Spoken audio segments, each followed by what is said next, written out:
Good morning. قاعد نتجهز لأن عندنا الشيف بيسوي لنا فطور في الغرفة.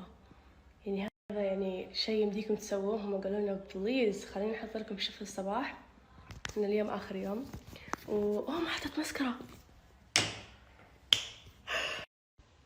أحط مسكرة الحين. أحس شعري مو عاجبني، الأوتفيت مو عاجبني، ما في شيء عاجبني اليوم. استغفر الله أعوذ بالله من الشيطان الرجيم.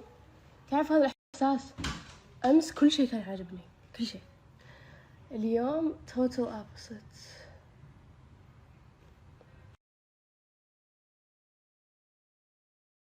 أقدر أقول إن المسكرة والجلاس يقدر يصلح أي شيء غلط في ميك أبكم. يمكن شعري ما صلح شعري بس أوكي. من ورا كأني عجوزة.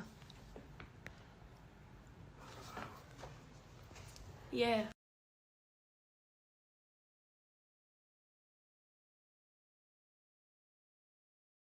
خلاص بنودع المكان الجميل. الجمال. بس الهواء هالشي لذيذ بشكل مو طبيعي. هذا فريز درايد ستروبريز. ايش اللي فريز دراي بالعربي؟ فراولة مجففة بالضغط. بارد مو ضغط.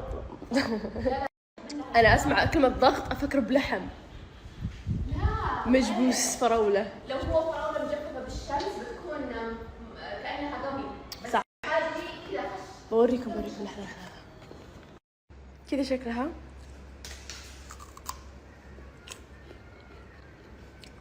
تصير كذا بودرة. شابة فراولة. ما هي خشنة. تصير بودرة. يا اتوقع نقدر نطحنها ونخليها بلش. ASMR.